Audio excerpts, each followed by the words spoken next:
Hello दोस्तों, नमस्ते। कैसे हैं आप लोग? उम्मीद करता हूं अच्छे होंगे। और कोरोना काल का जो तीसरा चरण चल रहा है, इसमें अपने दोनों चरण चौखट के अंदर रखिएगा। इसी में भलाई है। घर रहिए, सुरक्षित रहिए। और स्टूडेंट लोगों को बोलना चाहेंगे कि आप लोग ना इस समय का खूब लाभ उठाइए। यूट्यूब से खूब अच्छा सा पढ़ाई करिए, घर पे पढ़ाई करिए, किताबों को छानिए और पढ़ते रहिए। आने वाला समय आपका उज्जवल होगा। आज दोस्तों हम लोग बात करेंगे संविधान के टॉपिक। एक लोकसभा है, यहां से हम लोग बात करेंगे जिसको हाउस ऑफ पीपुल्स कहा जाता है। ठीक है, यानी जनता का घर, लोकसभा। इस लोकसभा में जानेंगे कि लोकसभा होता क्या है, लोकसभा में जाने के लिए, सदस्य बनने के लिए योग्यता क्या होनी चाहिए, शपथ कौन दिलाता है, और लोकसभा के अध्यक्ष उपाध्यक्ष का काम क्या होता है, और लोकसभा हमारे भारतीय संसद में कौन सा ऐसा महत्व रखता है, और लोकसभा क्या होता है, और लोकसभा के कौन कौन सी शक्तियां हैं, कौन कौन से कार्य हैं, इन सब के विषय में पूरे डिटेल से हम लोग जानेंगे। चलिए देखिए, हम लोग बात करते हैं भारतीय संसद का। तो भारतीय संसद 3 लोगों से मिलकर बना हुआ है। भारत का जो संसद है वो 3 लोगों से मिलकर बना हुआ। किससे किससे?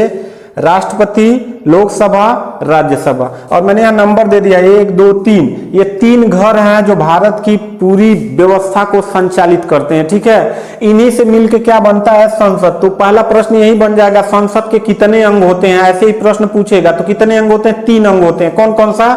राष्ट्रपति, लोकसभा, राज्यसभा। ठीक है, अब देखो यहाँ पे मैंने अनुच्छेद लिख दिया है। अनुच्छेद 52 में राष्ट्रपति के पद का वर्णन है, अनुच्छेद 81 में लोकसभा का वर्णन है, और अनुच्छेद 80 में राज्यसभा का वर्णन है। ठीक है, तो यहां से भी प्रश्न पूछेगा कि राज्यसभा का वर्णन संविधान के किस अनुच्छेद में है? 80 में है। पूछ देगा लोकसभा का वर्णन संविधान के किस अनुच्छेद में है? 81 में है। और राष्ट्रपति के पद का पूछ दिया तो 52 में है। अब यही मैंने उम्र भी लिख दिया। देखो, राष्ट्रपति बनने के लिए उम्र 35 वर्ष होना चाहिए, और लोकसभा का सदस्य बनने के लिए उम्र कितना होना चाहिए? 25 वर्ष होना चाहिए।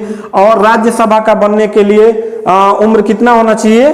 30 वर्ष होना चाहिए। तो याद रखिएगा, राज्यसभा का 30, राष्ट्रपति का 35 और लोकसभा का 25। यहां से बहुत इंपॉर्टेंट है, ये तीनों प्रश्न बार बार एग्जाम में पूछे गए हैं। उम्र को लेकर पूछा जाता है कि लोकसभा सदस्य बनने के लिए कितनी उम्र होनी चाहिए? 25 वर्ष होनी चाहिए। राज्यसभा का बनने के लिए 30 वर्ष होना चाहिए। राष्ट्रपति का बनने के लिए 35 वर्ष उम्र होना चाहिए। और अनुच्छेद पूछ दे तो राज्यसभा अनुच्छेद 80 में, लोकसभा अनुच्छेद 81 में, और राष्ट्रपति 52 में। इनके पद का वर्णन है। दूसरा, हम सबसे पहले आज केवल पढ़ेंगे लोकसभा के विषय में। किसके विषय में? लोकसभा के विषय में हम लोग पढ़ेंगे। तो यहां देखते हैं कि लोकसभा को कई नामों से जाना जाता है। ठीक है, और वहां पे प्रश्न बार बार एग्जाम में यहां से भी पूछा जाता है। बहुत इंपॉर्टेंट है, ये प्रश्न बार बार पूछा गया है कि लोकसभा को कितने नामों से जाना जाता है। यह ऑप्शन में दे देगा कि निम्न 4 विकल्पों में से लोकसभा को किस नाम से जाना जाता है, या उपनाम क्या कहलाता है। ठीक है, तो देखो, लोकसभा को ना निम्न सदन के नाम से जानते हैं। ठीक है, किसके सदन के नाम से? निम्न सदन के नाम से। तो यही राज्यसभा को किस नाम से जानेंगे? उच्च सदन के नाम से जानेंगे। ठीक, अस्थाई सदन। अस्थाई सदन क्यों कहा जाता है बाबू?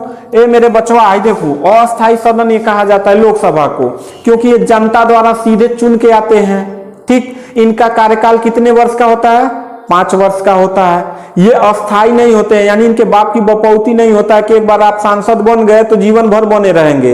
वो जनता आपको देती है कितने साल आप बने रहेंगे? 5 साल बने रहेंगे। तो 5 साल के बाद अच्छा काम करेंगे तो फिर बनेंगे, अच्छा काम नहीं करेंगे तो जनता आपको क्या करेगी? फिर कहेगी जाओ भैया, फिर घर जाओ, घास फूसा अपने गाय बैल को चराओ रहो, खिलाओ लाओ। ठीक है, तो यहाँ पे देखिए अस्थाई सदन है। ये अस्थाई रूप से नहीं है, 5 साल बाद ये खत्म होता रहता है। फिर जो पार्टी जीत के आएगी, बहुमत होगा, वो सरकार में रहेगा। फिर वो अगर हार जाएगा तो फिर दूसरा कोई आएगा।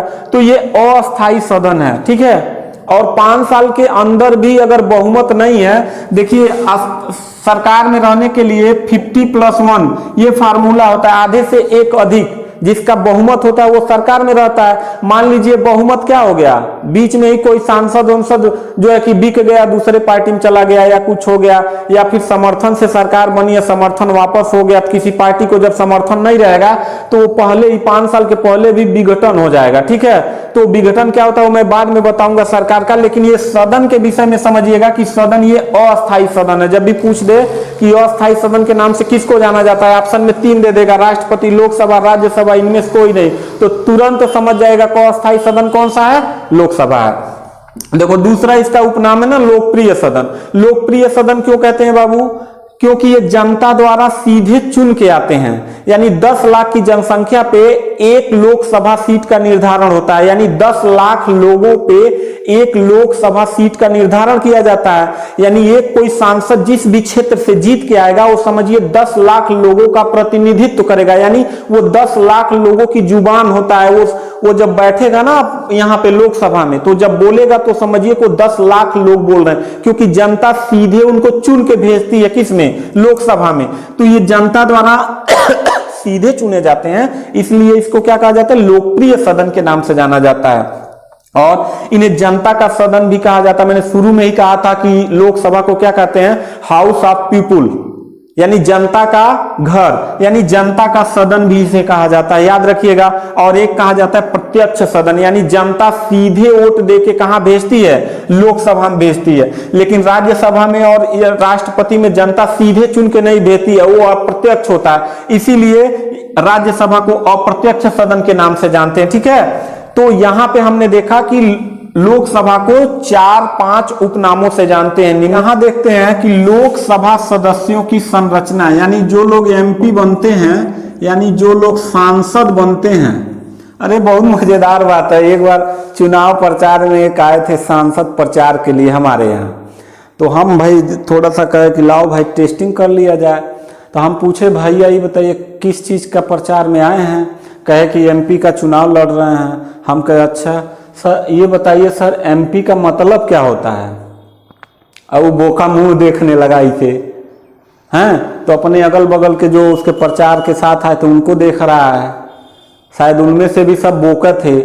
मतलब ऐसा देश है ये जो एमपी का चुनाव लड़ रहा है, जो सांसद का चुनाव लड़ रहा है, उसको एमपी का फुल फॉर्म नहीं पता है, और वो सांसद बन के कहाँ देश की सबसे पवित्र मंदिर लोकसभा में जाके बैठता है। ठीक है, देश में जितना बड़ा गुंडा, बदमाश, माफिया, चोर, डकैत, हत्यारा, लुटेरा होता है वही इस मंदिर में जाता है। ठीक है, जो जितना ज्यादा पढ़ा लिखा होता है, होशियार होता है, टेक्निकल होता है, उसको जनता पसंद नहीं करती है, क्योंकि भाई वो मुर्गा नहीं खिला पाता है, दारू नहीं पिलाता है, 50 ठो स्कॉर्पियो और क्या बोलते हैं फॉर्च्यूनर गाड़ी नहीं घुमा पाता है। तो ऐसे ऐसे भारत में नेता सब पड़े हुए हैं, तो उन महाशय को एमपी का मतलब नहीं पता था कि एमपी मतलब होता क्या। ठीक है, तो चलिए यहां देखते हैं कि लोकसभा सदस्यों की संरचना हमारे संविधान में किस प्रकार से किया गया है। तो मैं इसको 2 पार्ट में बाबू बांट दिया हूं। 2 पार्ट मतलब संविधान में अधिकतम से अधिकतम संख्या का कितना वर्णन किया गया है, और वर्तमान में कितने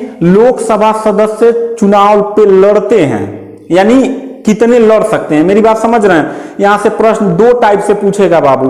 एक पूछेगा कि संविधान में लोकसभा सदस्यों का अधिकतम संख्या कितना है, और एक पूछेगा कि वर्तमान में कितने सांसद चुनाव लड़ते हैं। ठीक है, तो सबसे पहले हम नंबर 1 पे बात करेंगे, 2 वाले पे दूसरे नंबर पे बात करेंगे। तो पहला देखेंगे संविधान में अधिकतम संख्या कितना हो सकता है, 552 हो सकता है। संविधान में लोकसभा सदस्यों की संरचना में अधिकतम संख्या 552 हो सकता है। अब देखिए ये 552 में 550 जो हैं ये आएंगे 2 जगह से, और 2 जो आएंगे वो अलग से आते हैं, यानी 552 में 550 में 2 जगह से आएंगे। ये 550 में 530 लोग आएंगे राज्यों से, भारत के जितने राज्य हैं वहां से कितने लोग आएंगे, अधिकतम 530 हो सकते हैं, इससे ज्यादा नहीं हो सकते हैं। ठीक, चलिए इसके बाद संघ राज्यों से कह रहा है कि 20 लोग आएंगे। संघ राज्य समझते हैं ना, केंद्र शासित प्रदेश, जैसे दिल्ली हो गया, पांडुचेरी हो गया, लक्षद्वीप हो गया, अंडमान निकोबार द्वीप समूह हो गया, जितने भी संघ शासित राज्य हैं यानी केंद्र शासित राज्य हैं, वहां से अधिकतम 20 लोग ही आ सकते हैं। और 2 लोग जो हैं आंग्ल भारतीय, जिसको एंग्लो इंडियन कहा जाता है। एंग्लो इंडियन को हम हिंदी में आंग्ल भारतीय कहते हैं। आंग्ल भारतीय कौन होता है बाबू, यह आंग्ल भारतीय वह है कि देश के आजादी के बाद जो यहाँ की अंग्रेजों ने जो यहाँ की महिलाओं से शादी कर लिया था और फिर भाग गए थे, उनका परिवार जो है कि आगे चल के इसी देश में रह गया, तो उनके लिए भी 2 लोगों का नेतृत्व लोकसभा में। सोचो, अपने देश का संविधान किसी को भी इग्नोर नहीं करता है। आप देश का संविधान पढ़िए तो हर मजहब, हर धर्म और हर समुदाय के लोगों के लिए कितना बेस्ट तरीके से बनाया गया है। तो वो आंग्ल भारतीय लोगों से 2 लोग मनोनीत किए जाते हैं। ये मनोनीत होते हैं किसके द्वारा? राष्ट्रपति के द्वारा होते हैं बाबू। किनके द्वारा? राष्ट्रपति के द्वारा होते हैं। और पूछेगा कि लोकसभा में 2 आंग्ल इंडियन जो मनोनीत किए जाते हैं संविधान के किस अनुच्छेद में वर्णन है बाबू? तो 331 में है। याद रखिएगा, ये बार बार प्रश्न पूछा गया है। ठीक है, तो ये तो हो गया अधिकतम संख्या, इससे ज्यादा नहीं कर सकते। इससे ज्यादा करने के लिए संसद में फिर प्रस्ताव लाना पड़ेगा, जनगणना होना पड़ेगा कि पॉपुलेशन बढ़ रहा है तो फिर सीटें बढ़ाई जाएंगी, लेकिन इससे ज्यादा नहीं हो सकता है। अब यहां देखेंगे वर्तमान में कितना है, तो वर्तमान में बाबू 545 है। पूछेगा कि लोकसभा में वर्तमान सीटें कितनी है, तो 545 सीटों पे चुनाव होता है। ठीक है, यहां देखेंगे तो राज्यों से होता है 530, यानी 530 राज्यों से होता है, जितना यहां कहा गया है 530 राज्यों से आएंगे। केंद्र शासित राज्यों से यहां 20 था ना अधिकतम, तो यहां पे 13 आएंगे। याद रखिएगा 13 आएंगे, और 2 जो है राष्ट्रपति द्वारा मनोनीत किए जाएंगे। तो 530 और 13 और 2 कितना हो गया? 545 हो गया। अब इन 545 को हम देखेंगे कि किनके लिए कितना आरक्षित है। आरक्षण मतलब लोकसभा सदस्य यानी सीट जो है हमारे संविधान में आरक्षित कितना है, किसका कितना सीट आरक्षित है। तो देखिए, आम निर्वाचन क्षेत्र से यानी सभी लोग जो चुनाव लड़ेंगे वो 423 सीटें निर्धारित की गई हैं। कितनी सीटें? 423 सीटें निर्धारित की गई हैं। अनुसूचित जाति के लिए आरक्षित किया गया कितना? 79। याद रखिएगा 79 सीट जो है अनुसूचित जाति के लिए आरक्षित किया गया है। कहां पे? हमारे संविधान में। यह सबसे पहले 10 वर्ष के लिए ही किया गया था, बाद में यह बढ़ते बढ़ते अभी 2021 तक ये चल रहा है। ठीक है, अभी मैं इस पे बात करूंगा। दूसरा, अनुसूचित जनजाति के लिए आरक्षित कितना है? 41 सीटें हैं। कितनी सीटें? 41 सीटें हैं। और आंग्ल भारतीय समुदाय हेतु कितनी सीटें दी गई हैं? 2 सीटें दी गई हैं। तो 423, 79, 41 और 2 कुल कितना हो गया? 545 सीटें जो हैं किस किस समुदाय के लिए आरक्षित की गई हैं। यहां से भी प्रश्न आपसे पूछेगा कि आम निर्वाचन क्षेत्र है तो लोकसभा की सीटें कितनी आरक्षित की गई हैं? 423। अनुसूचित जाति के लिए 79, अनुसूचित जनजाति के लिए 41 और एंग्लो इंडियन यानी आंग्ल भारतीय के लिए कितना? 2। अब देखो मैं इन पे बात करूंगा जो 10 वर्ष के लिए आरक्षित किया गया था। देखो, एक सीधा सीधा सा बात सुनो। आरक्षण जो दिया गया है या दिया गया था वो इस बेस पे दिया गया था, जैसे मान लो एक माता पिता के 2 लड़के हैं, एक माता पिता के 2 लड़के हैं और दोनों जुड़वा मान लो हैं। ठीक है भाई, इस देश आजाद हुआ तो सब एक ही तो भारत माता का संतान है ना। तो उसमें से एक लड़का मान लो कुपोषण का शिकार हो गया, चाहे वो जातीय स्तर से, चाहे अंधविश्वास से, चाहे पाखंड से, चाहे जैसे भी हुआ, एक लड़का मान लो कुपोषण का शिकार हो गया। तो संविधान बनाते समय एक बहुत बड़ी जनसंख्या जो है कुपोषण का शिकार थी हमारे यहाँ। मतलब अंधविश्वास, पाखंड, जातिवाद और मतलब क्या उसको बोला जाए, बहुत सारी चीजों की वजह से एक बहुत बड़ी जनसंख्या जो थी वो क्या हो गई थी? कुपोषण का शिकार हो गई थी। तो संविधान बनने में यह आरक्षण दिया गया, जैसे माँ अपने जुड़वा बच्चे में जो कमजोर होता है उसको दूध ज्यादा पिलाती है, इसलिए नहीं पिलाती है कि वो बड़ा होके दूसरे वाले बच्चे से मार करे, इसलिए नहीं, वो इक्वलिटी के लिए करती है कि हमारे दोनों बच्चे क्या हो जाएं? तंदुरुस्त हो जाएं, यानी समानता आ जाए, इक्वलिटी आ जाए। इसीलिए आरक्षण दिया गया था कि जो कमजोर लोग हैं वो धीरे धीरे करके उनको थोड़ी सहायता दी जाए, ताकि जो बड़े लेवल के लोग हैं उनके बराबरी में आ जाए, तब ये देश आगे बढ़ेगा। ठीक, ये 10 वर्ष के लिए दिया गया था। और जब लगा, संविधान में यह भी कहा गया था कि जब लगे कि आरक्षण से लोगों का हेल्प हो चुका है तो आरक्षण उसी दिन बंद कर दिया जाए। अम्बेडकर ने भी कहा था जरूरत से ज्यादा आरक्षण मतलब अपाहिज बना सकता है, लेकिन अब इसका उल्टा असर हो गया। अब जैसे मान लो अनुसूचित जाति के लिए 79 है, अब इसमें से एक मान लो धतुरा उठा और वो मान लो सांसद हो गया, तो फिर दूसरे को मौका ही नहीं देगा। दूसरा उठ ही नहीं सकता है 80 का, वही बनेगा 10 साल तक, 20 साल तक, 25 साल तक, 30 साल तक, आजीवन वही बना रहेगा सांसद। ठीक है, क्योंकि लूटपाट तो करेगा ही करेगा, अपना निधि सब बेच देते हैं 50% पे। ठीक है, तो यहां पे आरक्षण का दुरुपयोग हो जाता है, जिसको मिलना चाहिए उसको मिलता नहीं है, यानी जो लाभ जिसको मिलना चाहिए उसको नहीं मिलता है, जिसको मिल जाता है वो बार बार लेता है। इसीलिए आरक्षण पे बहुत सारे लोग तर्क वितर्क करते हैं। आरक्षण गलत नहीं है, आरक्षण गलत तरीके से लोगों को दिया जा रहा है, और जो ले रहा है वो गलत तरीके से और लेना चाहता है। ठीक है, तो यहां से हम समझ लिए ये 545 हो गए। अब हम समझेंगे यहां पे सदस्यों का चयन किस प्रकार होता है बाबू। चयन मतलब किस प्रकार से होता है। तो पहला हमने लिखा है प्रत्यक्ष रूप से जनता द्वारा होता है, यानी जो लोकसभा सदस्य होते हैं वो जनता द्वारा सीधे चुन के जाते हैं। जनता जाती है, वोट देती है, 10 लाख लोगों पे मतलब कई प्रत्याशी खड़े होते हैं, एक लोकसभा सदस्य का सीट का निर्धारण होता है। अब अदर कई पार्टियों के लोग खड़े होते हैं, उसमें से जनता जिसको चाहती है वो जीतता है। दूसरा सार्वभौम मताधिकार द्वारा। सार्वभौम मतलब जिसका एज 18 साल हो गया है, 18 साल से लेके 100 साल, मतलब जब तक वो जिंदा है वो सारे लोग वोट दे सकते हैं। किसको? लोकसभा सदस्य के लिए। दूसरा, लोकसभा सदस्य के लिए जो सबसे पहले आएगा वही लोकसभा में जाएगा। इसका मतलब समझ रहे हैं, जो सबसे पहले आएगा वही लोकसभा में जाएगा। मतलब जैसे राष्ट्रपति के लिए होता है ना कि 50% वोट लाना अनिवार्य होता है, लोकसभा सीट जीतने के लिए कोई अनिवार्य नहीं है कि आपको 40% वोट लाना है, 20% वोट लाना है, 70% वोट लाना है। मान लो कि जैसे ABCD 4 लोग चुनाव लड़ रहे हैं। ठीक है, अब मान लो कि 100 वोटर हैं। ठीक है, तो मान लो कोई ये 10 पाया, ये 20 पाया, ये 30 पाया, तीनों मिला के कितने हो गए? 30, 20, 50, 10, 60, और ये मान लो 40 पा गया। तो जो सबसे अधिक पाएगा वही लोकसभा में जाएगा। मेरी बात समझ में आ गई? चलो अब हम ये समझते हैं कि लोकसभा सदस्य के लिए यानी सांसद के लिए कौन सी योग्यता रहनी चाहिए। ठीक है, योग्यता पहली ये रहनी चाहिए कि वो भारत का नागरिक हो। ये सबसे पहली योग्यता यही होना चाहिए। कोई विदेशी आदमी लोकसभा सदस्य का सीट का चुनाव नहीं लड़ सकता है। ठीक है, दूसरा, उसकी आयु 25 वर्ष पूरा किया हो, यानी उसकी आयु 25 वर्ष कंप्लीट हो गया हो। तीसरा, किसी लाभ के पद पर ना हो। लाभ मतलब समझते हैं ना, किसी सरकारी नौकरी में ना हो। ऐसा नहीं है बिजनेसमैन है तो वो चुनाव नहीं लड़ सकता है, प्राइवेट कोई भी काम कर रहा है, कोई भी अपना बिजनेस कर रहा है तो वो चुनाव लड़ सकता है। लेकिन मान लीजिए ये कोई एक आदमी है और ये डॉक्टर है। क्या है? डॉक्टर है। वो भी कौन सा डॉक्टर? सरकारी डॉक्टर है। तो सरकारी डॉक्टर है और सोचेगा कि हम लोकसभा का चुनाव लड़ रहे हैं तो नहीं लड़ सकता है। पहले इसको अपने किस चीज के लाभ का जो पद है उसको क्या करेगा? त्याग पत्र देगा, यानी रिजाइन लेटर लिखेगा। और जब रिजाइन लेटर मंजूर हो जाएगा और नौकरी से वो सेवानिवृत्त हो जाएगा, इस्तीफा दे देगा, तब वह लोकसभा का चुनाव लड़ सकता है।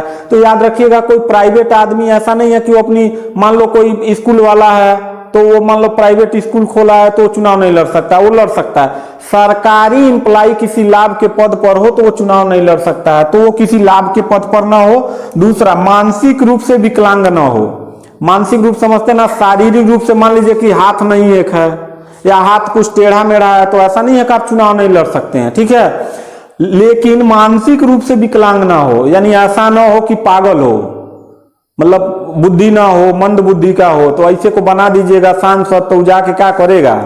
वही लोकसभा में बैठ के अंगूठा चूसेगा, ऐसे हैं। तो ऐसे लोगों को नहीं हम बना सकते हैं। तो ये मानसिक रूप से विकलांग ना हो, याद रखिएगा। ठीक है, तो ये 4 चीजें योग्यता होती हैं। मैंने शुरू में बताया कि ये योग्यता होनी चाहिए। इसके बाद कम से कम समझदार हो, पढ़ा लिखा हो, जनता के बीच का हो, जमीनी स्तर का हो। ये सब नेता का एक गुण होता है, लेकिन ऐसा हमारे भारत में नहीं है। भारत में क्या है, आप मतलब कोनो जितना बड़का दबंग है, मतलब गैंगस्टर है, गैंगस्टरों का सरदार है, 10, 20, 50 तो फॉर्च्यूनर चलता है, 20, 25 गनर चलते हो, दारू पिला सकता हो, मुर्गा खिला सकता हो, वही जाता है लोकसभा में। ठीक है, तो ये चीज थे 4 जो था ये योग्यता था। अब हम देखेंगे बाबू कि यहाँ पे योग्यता हो गया, यहाँ देखेंगे आरक्षण।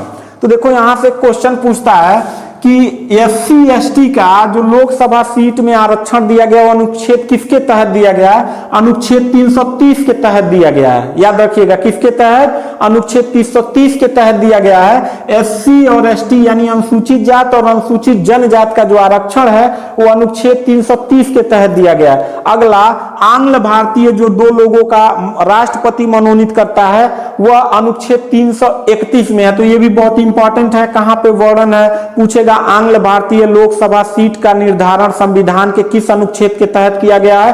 तो 331 के तहत किया गया। ठीक है, अगला हम देखेंगे कि कार्यकाल इनका देखेंगे। कार्यकाल का मतलब इनका 5 वर्ष का कार्यकाल होता है। कोई भी मतलब सांसद जनता द्वारा जब चुन के जाता है लोकसभा में तो उसका कार्यकाल कितने दिन का होता है?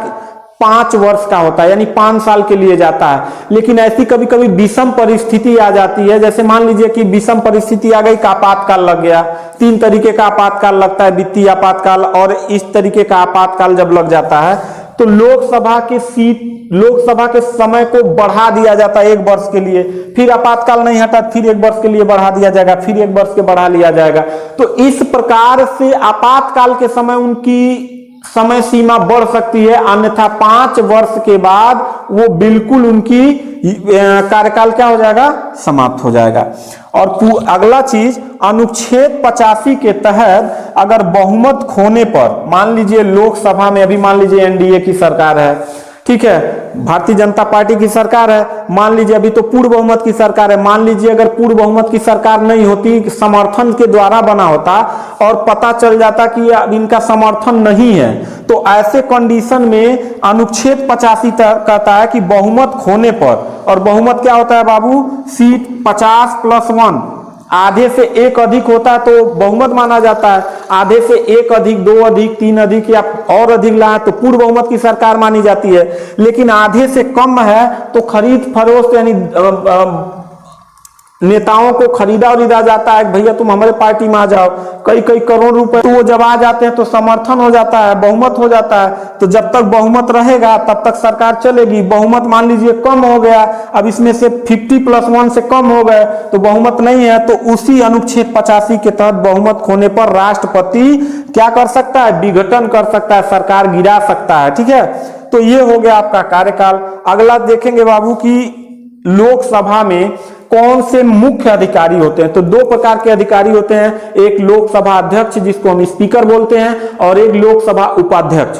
देखिए ये दोनों लोग ना लोकसभा अध्यक्ष और लोकसभा उपाध्यक्ष के रूप में शपथ नहीं लेते, याद रखिएगा, वो लोकसभा सदस्य के रूप में ही शपथ लेते हैं। ठीक, तो यहां याद रखिएगा पूछा जाता है कि लोकसभा अध्यक्ष और उपाध्यक्ष को शपथ कौन कैसे दिलाते हैं? वो लोकसभा अध्यक्ष और उपाध्यक्ष के पद से नहीं शपथ लेते हैं, वो एक सामान्य लोकसभा सदस्य के जैसे सारे सदस्य शपथ लेते हैं वैसे वो लेते हैं। तो 2 अधिकारी होते हैं, एक अध्यक्ष होता है जिसको हम स्पीकर बोलते हैं और एक उपाध्यक्ष होता है। जब ये तो अध्यक्ष नहीं मान लीजिए हैं तो उनका काम कौन देखेगा? उपाध्यक्ष देखेगा। अगर ये दोनों नहीं है, मान लीजिए कहीं घूमने चले गए या फिर कोई इमरजेंसी हो गया, तो इन लोकसभा सदस्यों में से किसी को चुनाव करके अध्यक्ष का काम करवाया जाता है। ठीक, तो ये इनके अध्यक्ष और उपाध्यक्ष के जो शक्तियां हैं, जो कार्य हैं, जो मतलब वर्णन है वो अनुच्छेद 93 से 97 के बीच है, याद रख लीजिएगा, अध्यक्ष और उपाध्यक्ष के बीच। अगला त्याग पत्र पूछता है कि लोकसभा स्पीकर अपना त्याग पत्र किसे देगा? ऑप्शन में दे देगा मुख्य न्यायाधीश, राष्ट्रपति, राज्यपाल। ठीक है, तो याद रखिएगा कि लोकसभा स्पीकर अपना त्याग पत्र उपाध्यक्ष को देता है, यानी अध्यक्ष जो है इसको देगा, उपाध्यक्ष को देगा, और उपाध्यक्ष किसको देगा? ये अध्यक्ष को देगा। अब देखिए लोकसभा से जितने भी इंपॉर्टेंट प्रश्न बनते थे वो सारे मैंने पढ़ा दिए। तो यहां पे हम कुछ और देख लेते हैं कि धन विधेयक है कि नहीं है, वो कौन पारित करता है? लोकसभा के पास पावर है। ये बहुत इंपॉर्टेंट है, धन विधेयक है कि नहीं है, ये कौन किसके पास अधिकार है? वो लोकसभा के पास है। ठीक है, यहां पे कोई भी विधेयक या पेटिशन जाता है, कोई बिल जाता है, तो लोकसभा में जब पास हो जाता है तो राज्यसभा में भेजा जाता है। राज्यसभा में मान लीजिए कि अगर कोई दिक्कत आ गया, वो लोग मंजूर नहीं करते हैं, तो 14 दिन तक इंतजार किया जाता है और 14 दिन बाद जो है वो उसी रूप में क्या कर लिया जाता है, मान के राष्ट्रपति के पास भेज दिया जाता है और राष्ट्रपति अपना सिग्नेचर करने के लिए मजबूर होता है, क्योंकि लोकसभा राज्यसभा भले संवैधानिक रूप से बहुत पावर दिया गया है, लेकिन ये जनता का जो लोकसभा ये बहुत ज्यादा पावरफुल होता है, इसलिए जो मत यहां से पास होता है वो राष्ट्रपति मजबूर होता है करने के लिए। और वैसे भी भारत के राष्ट्रपति जो होता है वो सिर्फ कहने के लिए बहुत पावर होता है, और पावर भी है, लेकिन वो अपना पावर का इस्तेमाल खुद नहीं करता है, वो अपने लोकसभा सदस्यों का जो बहुमत दल का नेता होता है, यानी जो प्रधानमंत्री होता है, उससे करवाता है, यानी अपने मंत्रिमंडल से करवाता है, ठीक है। और वहीं विपरीत में जाएंगे जब अमेरिका में, तो वहां का जो प्रेसिडेंट होता है, राष्ट्रपति होता है, उसके पास सबसे ज्यादा पावर होता है, प्रधानमंत्री के पास पावर बहुत कम होता है। लेकिन यहाँ पे जो है कि राष्ट्रपति को तो बहुत सारे मतलब शक्तियां दी गई हैं, लेकिन वो अपने शक्तियों का प्रयोग खुद न करके अपने मंत्रिमंडल से बहुमत दल के नेता से करवाता है, यानी प्रधानमंत्री से करवाता है। समझ में आया? तो 14 दिन तक वो राज्यसभा में रोक सकती है किसी भी विधेयक को, 14 दिन तक सिर्फ रोक सकती है। 14 दिन बाद वो फिर उसी रूप में कहां भेज दिया जाता है, राष्ट्रपति के पास भेज दिया जाता है और वो कानून बन जाता है। ठीक है दोस्तों, तो उम्मीद करता हूं कि आपको वीडियो पसंद आया होगा। मिलते हैं नेक्स्ट वीडियो में जो राज्यसभा से लेके आएंगे, और राज्यसभा पे ऐसे ही महत्वपूर्ण टॉपिक पे हम लोग बात करेंगे। तब तक के लिए धन्यवाद, थैंक यू।